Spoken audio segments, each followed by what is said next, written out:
Miss Clearwater. Amasta smirked, turning gracefully to the other side of the hall. Among wizards trained in traditional magical disciplines, there's a method for measuring relative strength. I think it's something you can observe and learn from. The great hall fell silent. Over 200 pairs of curious eyes fixed on Professor Brain as he spoke confidently. As you all know, some traditional wizarding lineages still train their successors one-on-one, or in very small groups. According to ancient custom, young wizards who are still receiving basic magical education are called wizard apprentices. By modern standards, a wizard apprentice's peak would be a student who has earned 4 or more OWL, certificates with distinction. The students immediately brightened. Most of them could reach that level. But Professor Brain's next remark dampened their excitement. The key point being, achieved with excellent grades in each subject. Percy beamed, lifting his head proudly. He was currently the only student at Hogwarts to have earned all 12 OWLs with top marks. There was no doubt that his overall level had surpassed that of a wizard apprentice. So, what comes after that, Professor? What's above a wizard apprentice? Amasta's fresh terminology piqued everyone's interest. Even Marcus, usually a class dunce, was suddenly eager to understand a subject for once. Next, of course, is the fully fledged wizard, Flint, Amasta said plainly, without any suspense. But this level spans a wide range. To compare with modern magical education, it stretches from an OWL level passing student up to, Amasta paused, speaking hesitantly. At the top, you could say the level of an elite auror. Apologies, that may not be entirely accurate because this isn't a strictly defined system. No one cared about Professor Brain's apology. They just wanted to know more. Especially the students with relatives in the ministry, who understood just how powerful an elite auror could be. They practically wanted to leap onto the stage and pry the professor's mouth open themselves. Please, go on, Professor! Percy, already proven a fully fledged wizard, forgot all decorum, staring eagerly at Amasta. The pinnacle of a fully fledged wizard represents the highest achievement most magic practitioners can reach in their lifetime. Beyond that, it's essentially a realm beyond ordinary people. In ancient kingdoms, only those with exceptional talent and favorable luck could forge their own unique magical path. Such individuals were often appointed by royalty as court wizards. Court wizards? Excited whispers erupted among the students, reaching a fever pitch. Many confidently swore that, according to Professor Brain's explanation, one of their own relatives must be a court wizard. Professor Snape's mastery of potions, Professor McGonagall's transfiguration skill, Professor Flitwick's deft use of modern spells, and Professor Sprout's extensive herbology knowledge, all of these would have earned the title of court wizard in ancient times. Professor Brain's smile and statement only stoked the students' enthusiasm further, sustaining a wave of chatter for nearly 10 minutes. However, the discussion gradually veered in a direction Amasta did not intend. Each student assumed their own house head was unquestionably a court wizard, while dismissing the others. Severus Snape unsurprisingly became the primary target. Gryffindor, Ravenclaw, and Hufflepuff students quietly accused Snape of being unworthy of such an honor, claiming he just sat in the dungeons boiling water. This infuriated the Slytherin students. Flint, tall and imposing, planted himself in front of his housemates like a wall, channeling his competitive Quidditch spirit. He leapt onto his desk, glaring fiercely at those questioning Slytherin, ready to pounce on them. Flint, get down from that desk before I lose my temper, Amasta said calmly. Flint froze mid-growl, immediately obedient, stepping down and offering a sincere apology. The point of telling you this, Amasta continued, is to give you a basic understanding. When you face danger, do not blindly charge at wizards far beyond your skill. This is not a call to fight among yourselves. The students suddenly realized that, besides Professors McGonagall and Snape, there was now another wizard at Hogwarts whose presence alone commanded silence. With a gaze as heavy as the depths of an abyss, Amasta nodded with satisfaction.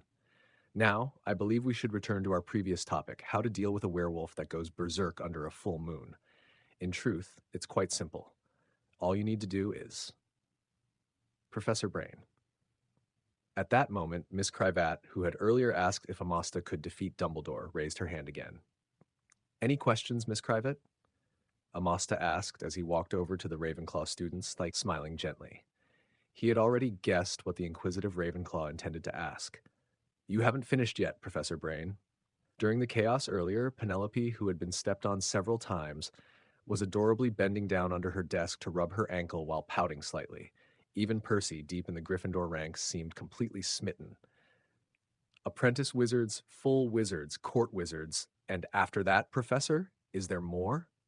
Oh, Amasta feigned sudden recollection.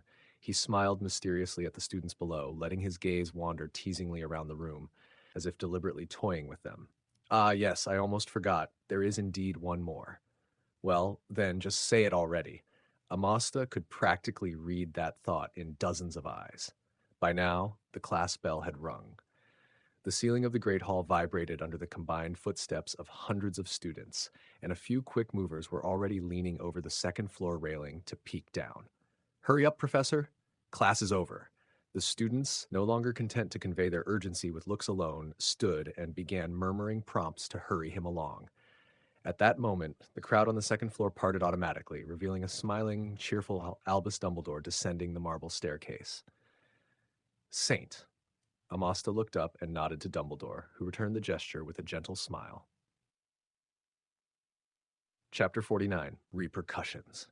Ever since the details of Monday afternoon's Defense Against the Dark Arts class spread like wildfire, there had been only one topic of conversation throughout the castle: Amostar Brain. According to Ravenclaw's Autumn Zhang, at dinner that evening, Professor Flitwick, having seen Breen's demonstration of the levitation charm, had dashed straight into Breen's office without a word and stayed there for a full 4 hours before emerging. Fred and George confirmed the story's accuracy. Sometime past 1 a.m., while exploring the castle, they happened upon Professor Flitwick dragging his exhausted frame out of Breen's office, panting heavily, yet with a satisfied smile on his rosy cheeks. Whoosh! Ron, standing on the common room sofa, waved a feather he'd pulled from the cushion and emitted a series of strange whooping sounds. Watch my defensive charm! Shaking his newly repaired wand like Breen had demonstrated, Ron pointed it toward the ceiling. Nearby, everyone watched the feather above his head drift lazily upward, moving no faster than a snail, until it disappeared into the warm glow of the candles. Harry, clutching the copy of Flying with the Cannon Crew that Ron had given him over Christmas break, laughed so hard he nearly hiccuped.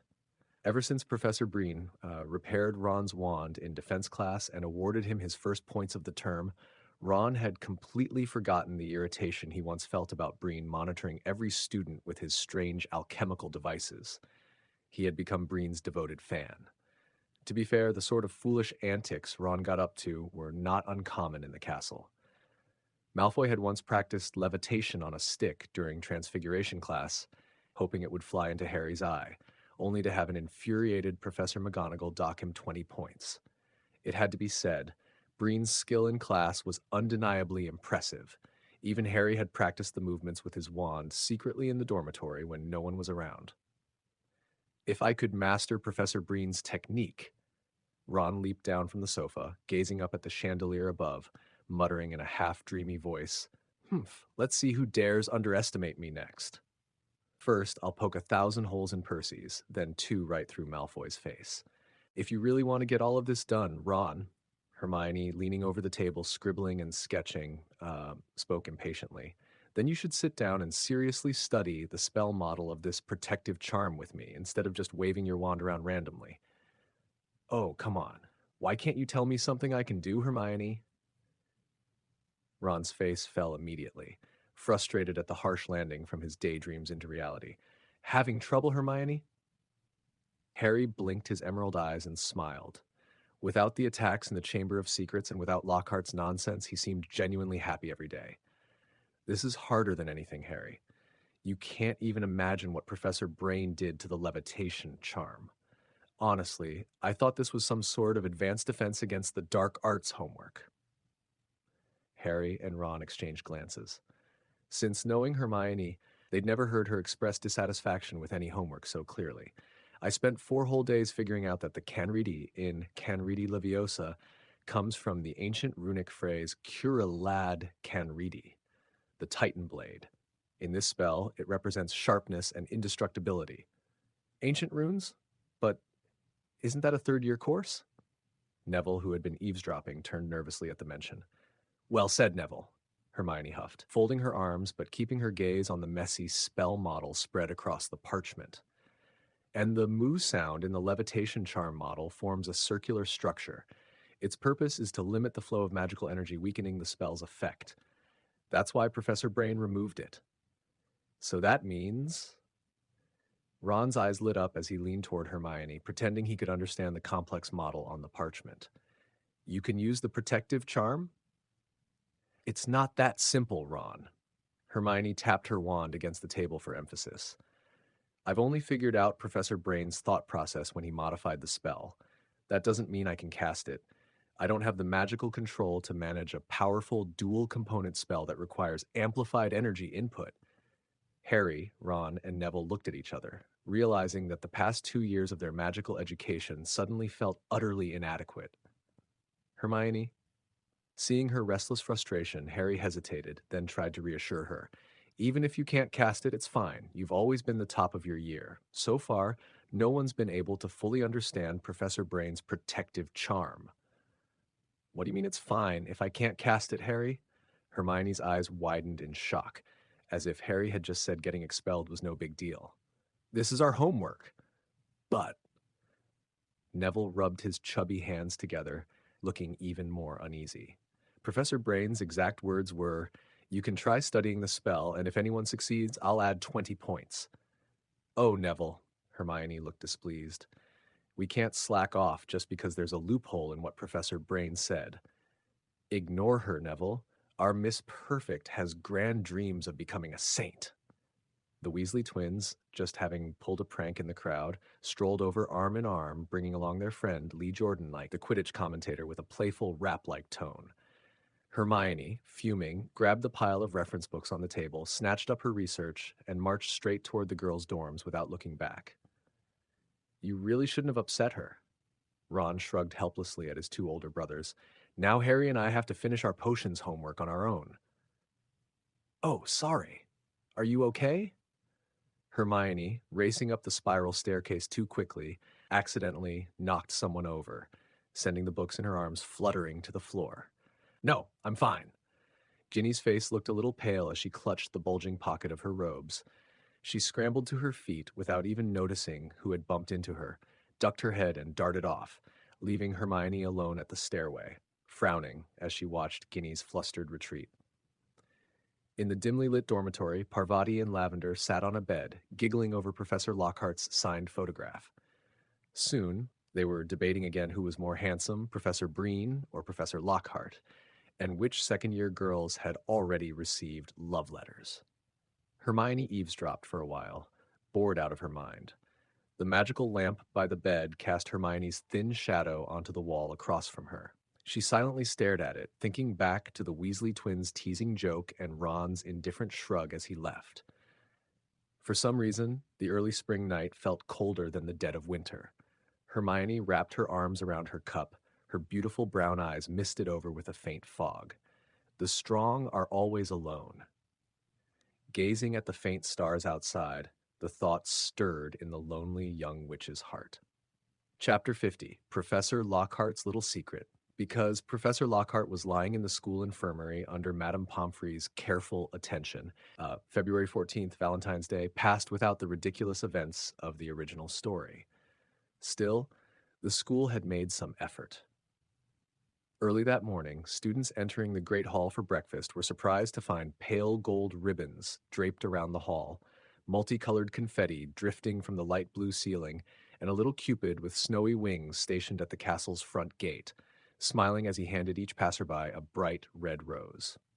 When Harry and Ron nonchalantly gave their roses to Hermione, her sulky expression from the night before finally broke into a smile. Nothing else could compete with the sight of young love on Valentine's Day. Hermione didn't bring up schoolwork at all, and even when Wood passed by in the courtyard and saw Harry, he didn't mention the match or training schedule. Most third years and above had gone to Hogsmeade. On the flat lawns reserved for flying lessons, only first and second years were scattered about. Bathed in soft sunlight, Harry, Ron, and Hermione spent the morning playing wizard's chess on the lawn. After lunch, Harry and Ron decided to visit Hagrid, while Hermione, clutching a handmaid, went alone to the infirmary.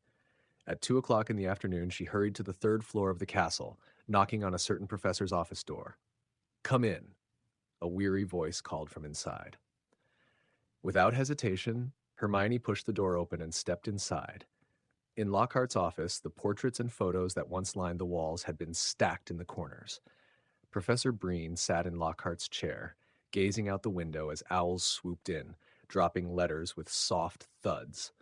On the floor in the center of the room, there were likely 1,000 or two of these letters piled in a haphazard mountain. I never realized Professor Lockhart had so many fans. Breen made a face of mild pain as he muttered, "If I had known, I would rather have helped Professor Snape deal with frog innards and slug slime than write replies for him." "But you're not a fan of Lockhart, Professor Breen? You must know how influential he is." Hermione's eyes were still red from the infirmary, but when she saw Breen sitting there, looking so dejected, she couldn't help pressing her lips together in a quiet smile. "Don't bring it up, Miss Granger." With a flick of his wand, the thousands of letters on the floor rose into the air in a whirling white tornado, then settled back into neat stacks. When the last letter found its place, a column of letters reached all the way to the ceiling. "I don't want to take advantage of you, Miss Granger.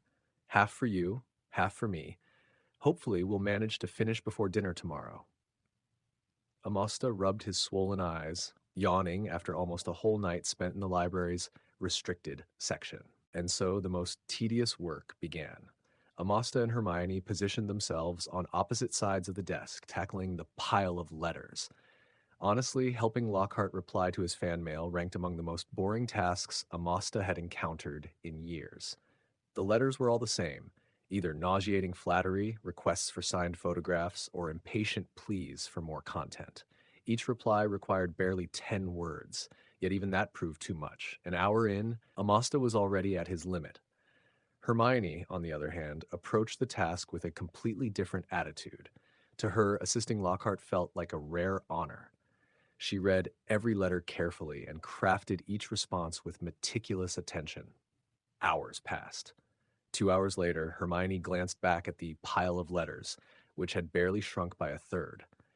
She rubbed her aching wrists and looked toward Professor Brain, only to find him leaning back in the chair, staring listlessly at the ceiling. "Professor Brain, we promised Professor Lockhart we'd help." Hermione pressed her lips together, her expression strikingly reminiscent of Professor McGonagall as she called out in disapproval. Under Hermione's watchful eyes, Amosta reluctantly returned to the task, knowing there was no room to slack off this time.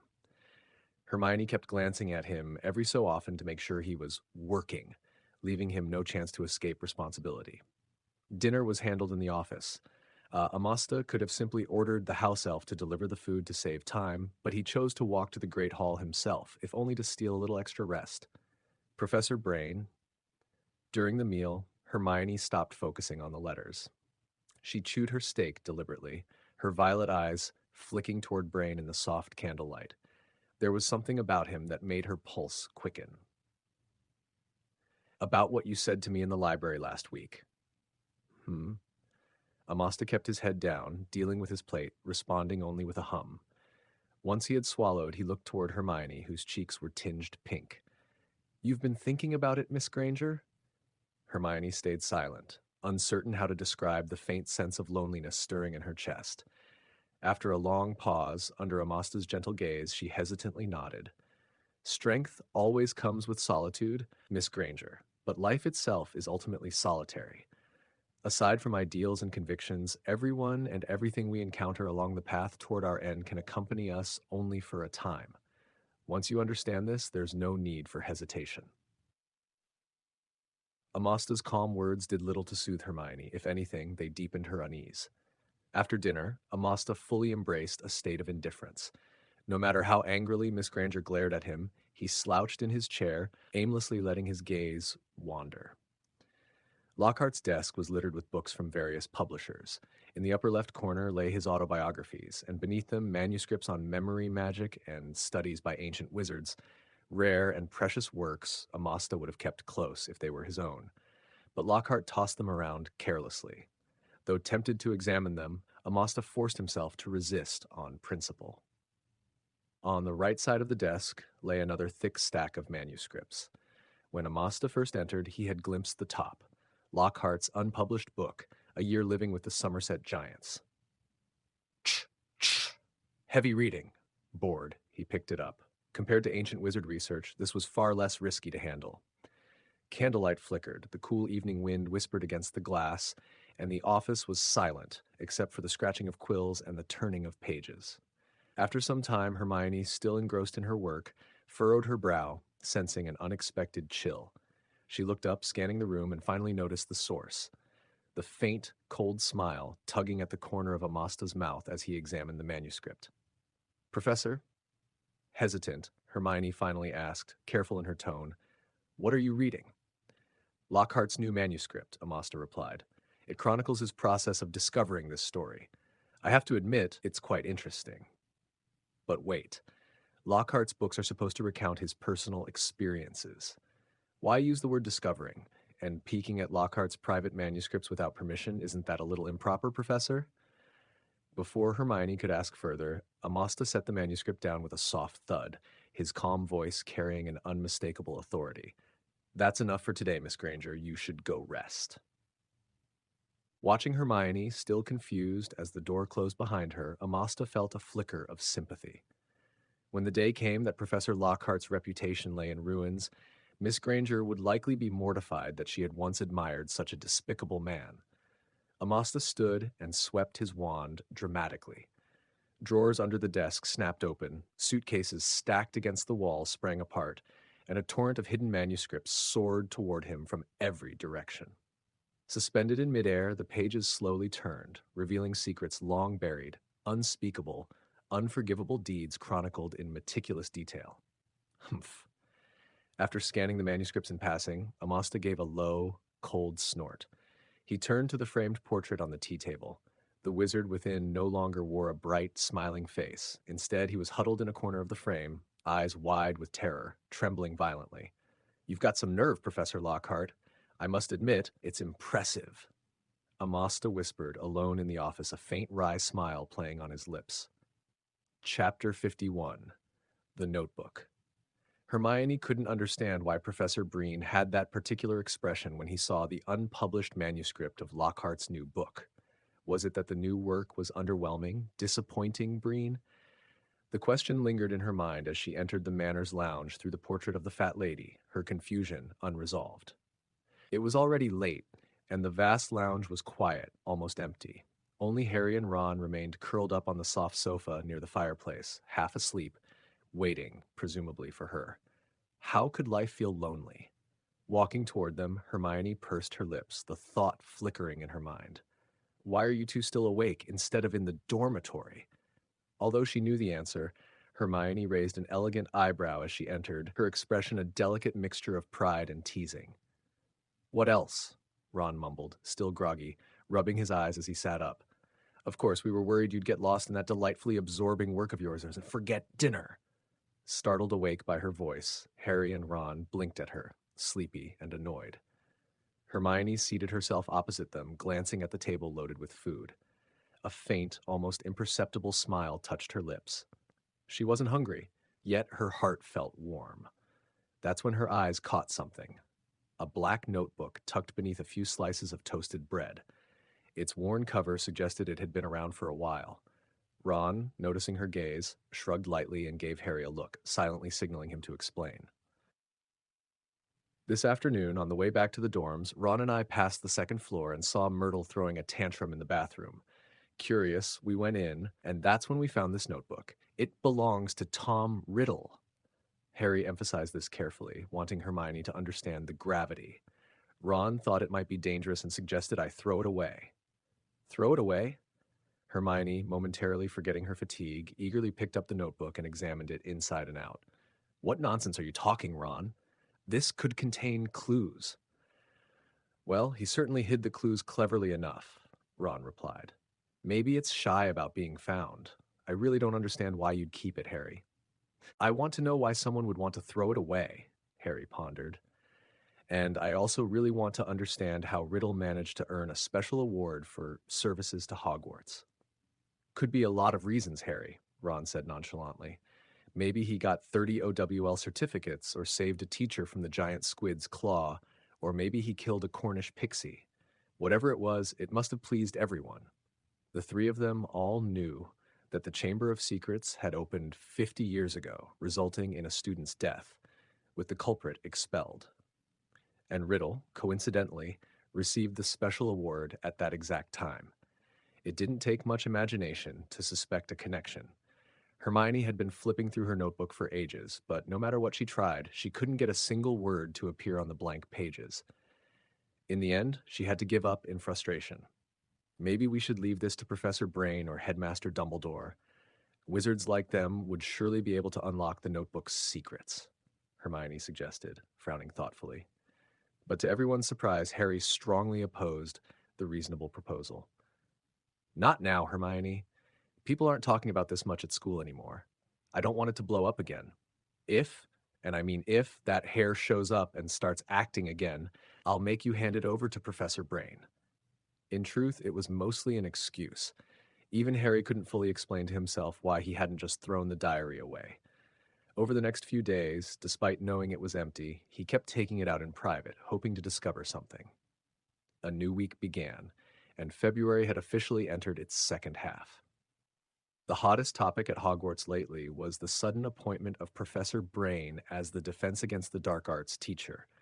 Wherever students went, they were talking about the astonishing spells he demonstrated to first and second years, or the classifications he outlined for magical ability levels in the 5th, 6th, and 7th years. In contrast, few discussed his techniques for combating dark wizards and dangerous creatures. In every house, young witches and wizards were adamant about which of their relatives possessed the power of a court wizard, as if the magical world had suddenly reverted to ancient times. Without at least one court wizard at home, a family couldn't even greet others properly. As for the level of a saint, no student dared make such a claim. Dumbledore is a saint, that's without question, Hufflepuff's Macmillan stated confidently to his housemate Hannah Abbott, as if he'd confirmed it with Dumbledore and Brain personally. And Professor Brain, I guess he is too, Macmillan continued matter-of-factly. Think about it, Hannah.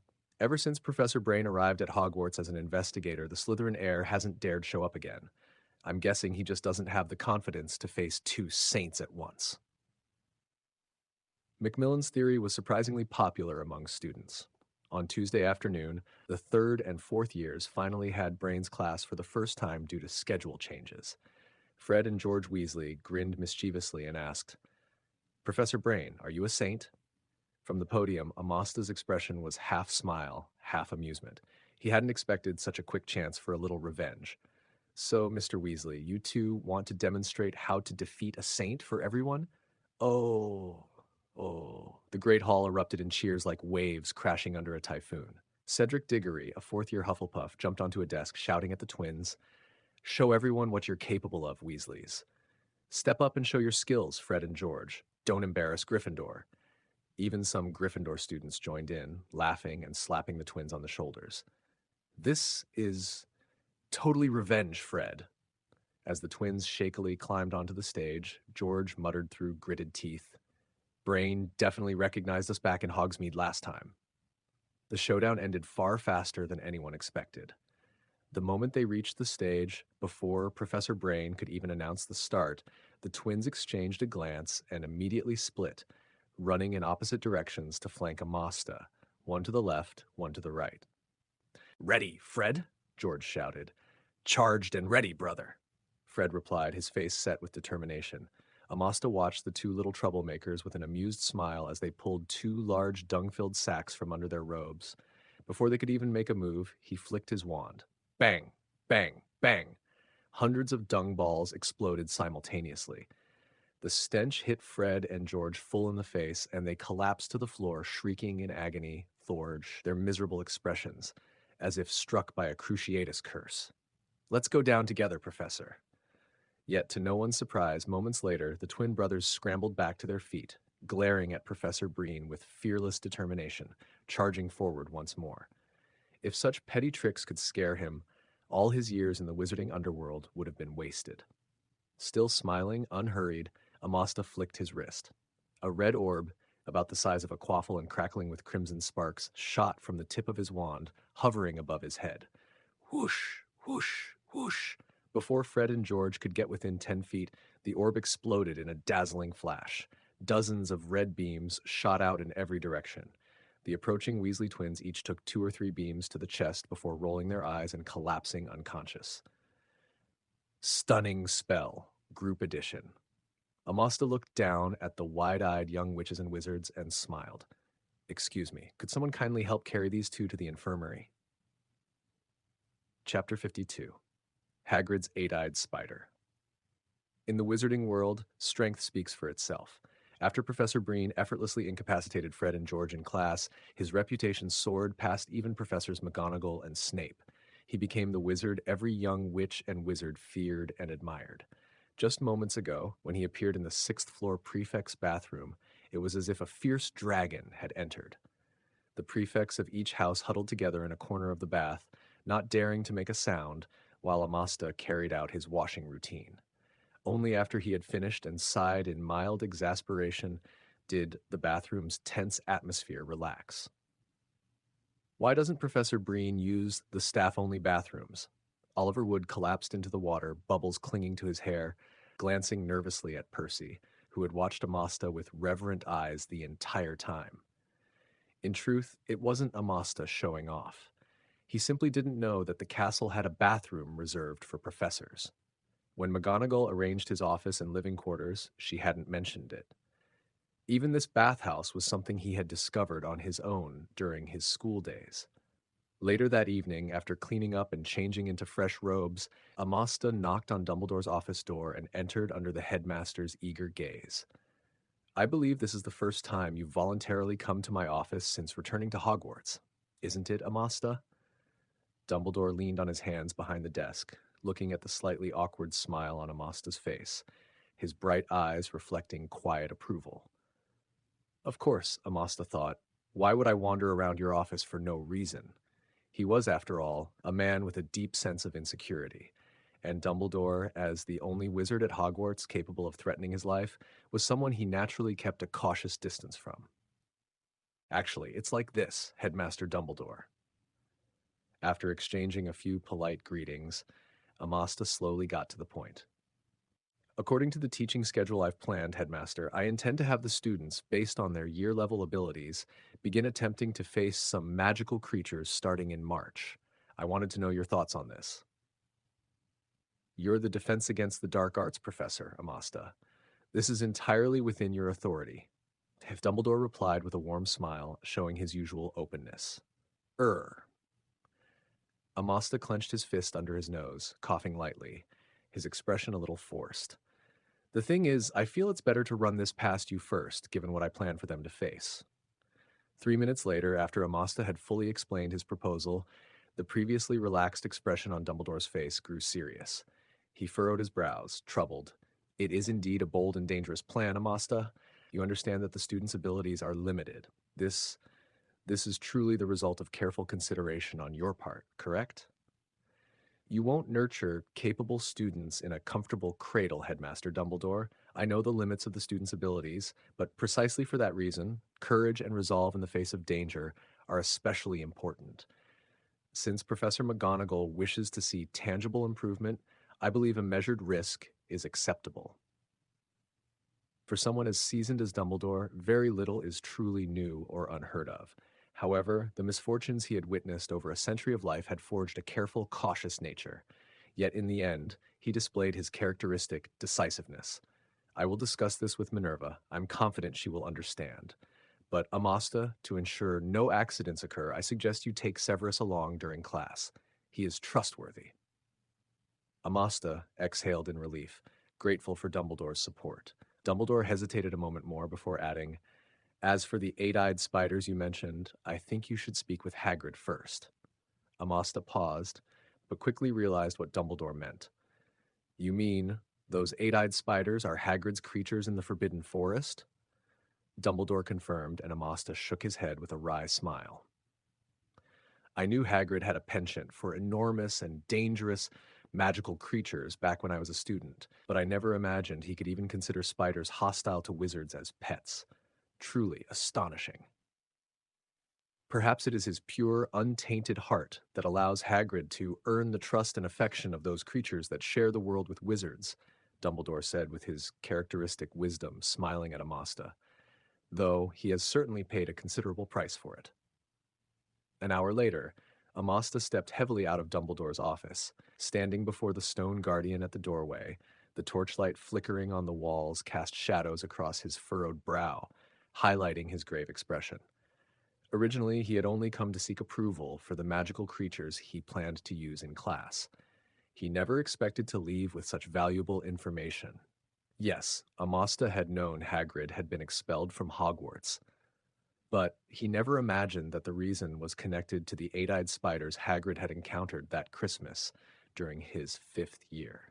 Even more astonishing was the revelation that this incident tied into the Chamber of Secrets and Voldemort. No wonder Hagrid had appeared so nervous before the start of this term when he saw Amasta returning to Hogwarts in his investigator role, even mistakenly thinking he had been sent by the Ministry. Amasta's eyes gleamed with understanding. Though Dumbledore hadn't stated it outright, Amasta could easily read between the lines. It wasn't Hagrid who opened the Chamber of Secrets 50 years ago. It was almost certainly Tom Riddle who reported Hagrid. When Amasta inquired about Riddle's background, Dumbledore's answer left him shocked, though in hindsight, it made perfect sense. Voldemort was a Slytherin heir, logically consistent. In fact, Amasta suspected that Voldemort's relationship with Salazar Slytherin went beyond ideological alignment. It might have been a closer, blood-related connection. Just as rumors in the castle suggested a bloodline connection between Harry Potter and Slytherin, the ability to speak Parseltongue so naturally is unlikely to awaken spontaneously. It's probably hidden in the bloodline. Slytherin might be an ancestor of Voldemort, but the crucial point is, Potter and Voldemort could also be related? Amasta resumed walking, deep in thought. Dumbledore surely knew more, but for various reasons he hadn't shared it. Amasta was pleased. The less Dumbledore revealed, the less he was dragged in. No matter what, I still need to talk to Hagrid. Standing by the office window, gazing quietly at the flickering lights on the edge of the Forbidden Forest, Amasta let the thoughts settle in his mind. Chapter 53. Urgency. On Monday afternoon and Friday morning, it was the first and second year students' Defense Against the Dark Arts class. In the dead silent Great Hall, every young witch and wizard's eyes were fixed on Hermione and Professor Breen on the platform. Not a single sound could be heard. Even Neville had his fists clasped in front of his chest in a praying gesture. Amasta flicked his wand, and a 10-foot-wide stone column shot up from the floor, suddenly standing erect in the center of the platform. Now, Miss Granger. Amasta's encouraging gaze met Hermione's trembling fingers, and he smiled. Please, begin your demonstration. Professor Breen, Hermione's voice quivered, faintly on the verge of tears. For the first time, she regretted raising her hand to answer a question. Stammering, she said, I can't promise it will work. Miss Granger, the courage to stand on this stage and show everyone what you can do is already an unprecedented success. Amasta continued to smile encouragingly. Finally, after about 5 long minutes of steady, uneven breathing, Hermione overcame her nervousness. Trembling, she raised her right hand holding her wand and pointed it at the feather in her left palm, already damp with sweat. Wingardium Leviosa! Her slightly youthful voice echoed instantly through the silent, cavernous hall. The white feather shimmered faintly and then emitted a crisp, ringing chime, leaving every student in the hall wide-eyed. Hiss! The 4 house tables collectively drew in a sharp breath. Harry, has she ever mentioned this to you? Ron stared at Hermione on the platform in utter disbelief, as if he were seeing her for the first time. His eyes nearly bulged from shock. Harry's expression was no better. No, Ron, Harry whispered. Never heard of it before. Amazing. Neville, standing behind them, blinked his round eyes, his face flushed with excitement. I could never do that. Just a filthy mudblood, that's all. Most of the students were staring at Hermione in shock, awe, or admiration. Only the Slytherins were scowling. Malfoy, his expression dark and sullen, muttered almost under his breath, but was immediately silenced by Professor Breen's unreadable gaze from 30 feet away. He shut his mouth, though his gray eyes remained sharp and calculating.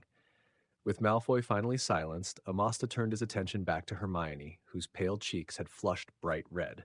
He nodded calmly. Now, try to cut through the stone column, Miss Granger. Hermione hesitated, then nodded slowly. She looked at the stone column, her arm trembling as if the wand in her hand were a heavy metal rod weighing dozens of pounds. Whoosh! The feather, glinting faintly like metal, sliced through the air with a whistling sound like an arrow leaving a taut bowstring. In the blink of an eye, it struck the stone column. Crack! All eyes turned to the column. With a sharp, clear sound, the smooth surface of the stone shattered, chunks flying high into the air before cascading down like rain. Once the dust settled, the students in the hall fixed their eyes on the result, and one by one, disappointment spread across their faces.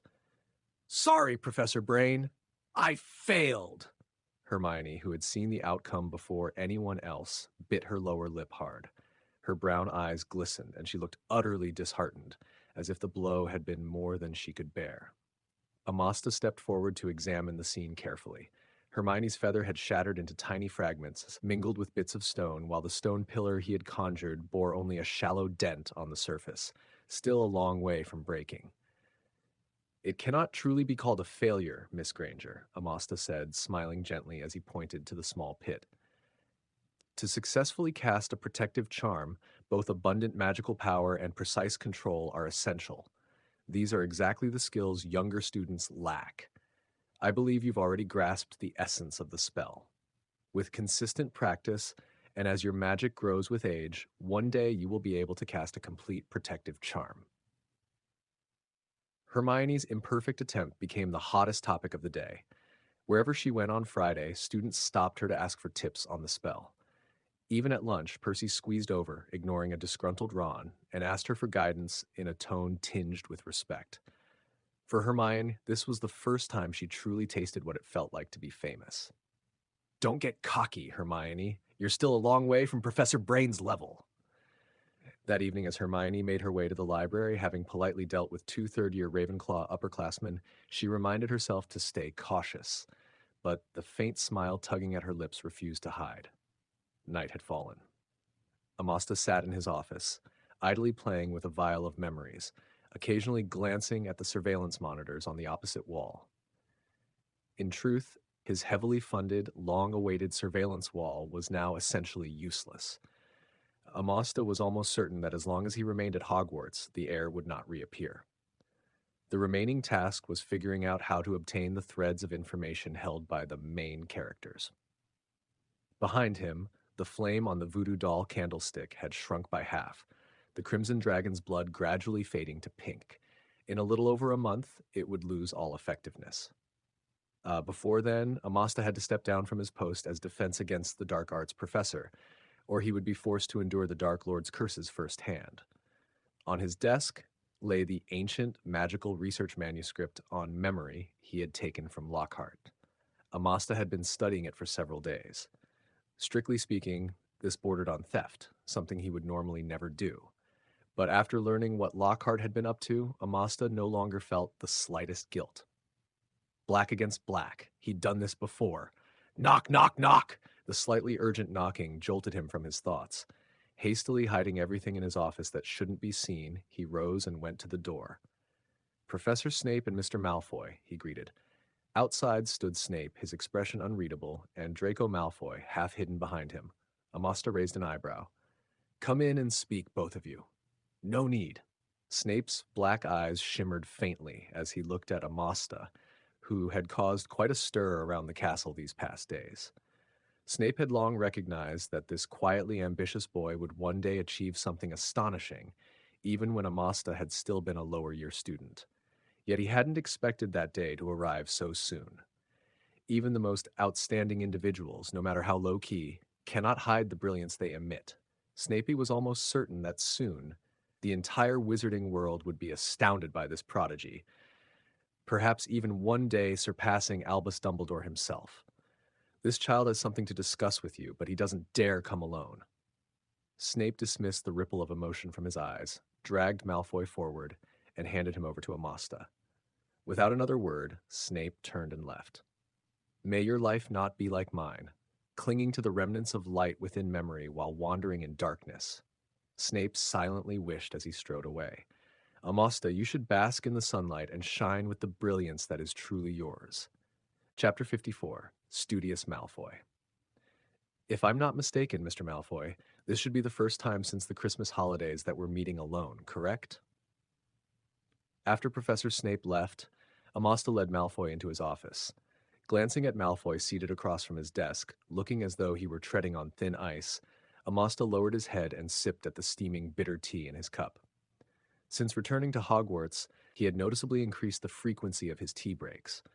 Amasta didn't usually care for bitter drinks, yet somehow, whenever he wanted something to drink, the first thing that came to mind was always tea. Humans are complicated creatures, he thought again as he looked up at Malfoy. You are not mistaken, Professor Breen, Malfoy said, eyes fixed on his toes, fidgeting as if the cushion under him had hidden thorns pricking his backside. Amasta leaned gracefully against his chair, fingertips tracing the rim of his cup, a smile on his face. He regarded the heir to the wealthiest pureblood family in Britain, the staunchest advocate of pureblood supremacy, with a teasing, almost insolent tone. So, Malfoy, what is it that brought you here, even asking Professor Snape's help, just to see me? Having spent 7 years in Slytherin, Amasta knew precisely how to deal with the descendants of these pureblood families. Trying to win their approval with polite manners alone was futile. Respect was only earned by showing a bit of strength. Under Amasta's immense oppressive presence, Malfoy's usual arrogance and disdain vanished completely.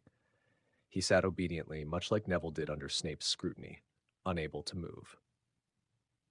It's regarding the object charm you demonstrated in defense class, Professor Breen. I wanted to ask you for guidance on the spell. I've tried it privately, but I can't seem to grasp the technique, Malfoy admitted. Amasta blinked. This answer was a little unexpected. Tap, tap, tap! Amasta lightly tapped the desk, studying Malfoy with interest. Just as the young wizard seemed about to break under the sheer weight of Amasta's presence and flee, Amasta chuckled and spoke. And tell me, Mr. Malfoy, is your purpose in learning this spell truly the pursuit of knowledge? Or is it merely to prove that your talent is not inferior to that of the mudblood girl you constantly mention? Malfoy's expression darkened. He couldn't lie about the latter, yet he knew that admitting it outright could very well earn him a swift dismissal from the office. Heh, it seems you've realized where the real problem lies, Mr. Malfoy, Amasta said with a smile. Rising to his feet, he restored his usual warm, friendly demeanor, as if the commanding, overbearing aura from moments ago were someone else entirely. He strolled to the center of the office. With a mere snap of his fingers, a stone column identical to the one from the daytime defense class rose from the floor. Step forward, Mr. Malfoy. Let me see your skill. The lesson lasted nearly 2 hours. Amasta meticulously corrected Malfoy's wand movements, his magical energy control, and the coordination needed when casting the spell. Yet, in the end, Malfoy could not fully master the object charm that Amasta had created and wielded effortlessly as a first year. The reason was the same as Amasta had explained in class. For lower year students, the spell required a level of magical power and control of mental energy far beyond their capabilities. Not everyone possessed Amasta's extraordinary magical reserves and the enhanced mental strength of two intertwined souls. Still, Malfoy seemed quite satisfied with himself. He gazed at the stone fragments he had chipped away with controlled precision, unable to hide the pride tugging at the corners of his mouth. Thank you for your guidance, Professor. Malfoy bowed sincerely at the door, expressing his gratitude. Before you leave, I have one piece of advice for you. Amasta returned to his desk, eyes fixed meaningfully on the door. From beginning to end, the only opponent you truly need to overcome, Mr. Malfoy, is your own arrogance. After days of unbroken sunshine, Saturday morning finally brought it to an end. The pleasant breeze that had carried across the wide lawns for half a month returned to the damp, biting chill of a month ago. Hogwarts Castle stood resolute in the steady drizzle, its silhouette mirrored by distant snow-capped peaks beyond the forest. Passing the Quidditch pitch, Amasta was surprised to see a few young witches and wizards braving the rain on flying broomsticks. From the colors of their robes, they appeared to be Gryffindors. Tsk, tsk. Amasta stopped to watch for a moment, shaking his head in admiration. Poor Flint. I think only Merlin and God could help him win the finals this year. When he arrived at the small hut near the Forbidden Forest, Hagrid was behind the house, softly humming a tune while tending to the bandages of an injured hoofed creature. His large, furry face was the picture of gentle care. Buckbeak's temperament isn't exactly easy, Hagrid, Amasta remarked. Oh, he's fine. Once you know the trick, dealing with them isn't difficult. Hagrid, focused entirely on the hippogriff's injuries, hadn't even noticed who was speaking to him. This little one is about to reach adulthood, and in the struggle for mating rights, he got himself badly hurt. I can't just ignore it, otherwise these wounds will fester and rot. Most magical creatures have instincts sharper than those of wizards. Under Amasta's curious gaze, the young, collared hippogriff on the ground began to stir nervously. It seemed to sense that the young man in front of it was dangerous and was eager to break free from Hagrid's hold. Oh, don't worry, Buckbeak. Just stay still a moment.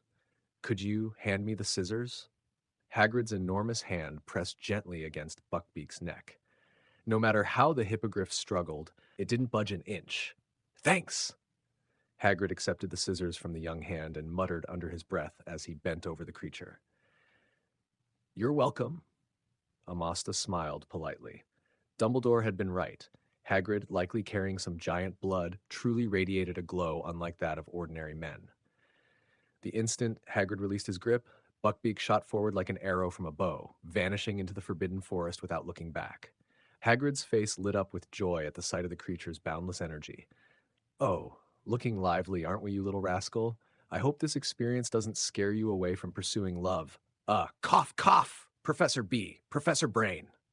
Watching Buckbeak disappear into the forest, Hagrid finally turned with a smile. But upon seeing Amasta's face, his radiant grin froze for a moment, then shifted into a polite, somewhat awkward smile.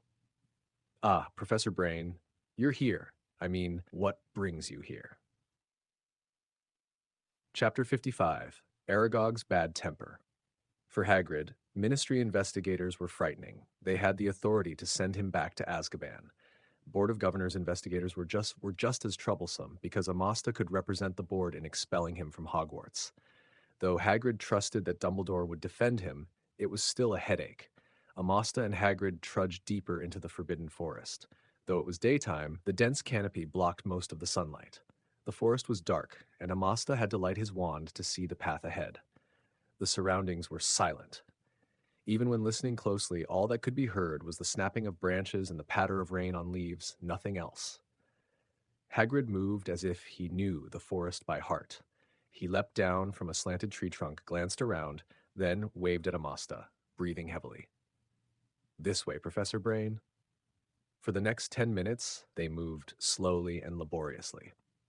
The forest was long uninhabited. The ground was carpeted with several feet of decayed leaves, each step sinking as though into a mud pit. Chapter 52. Hagrid's Eight-Eyed Spider. I think you're wasting your effort, Professor. With every step, Hagrid sank deeper into the ground under his massive weight.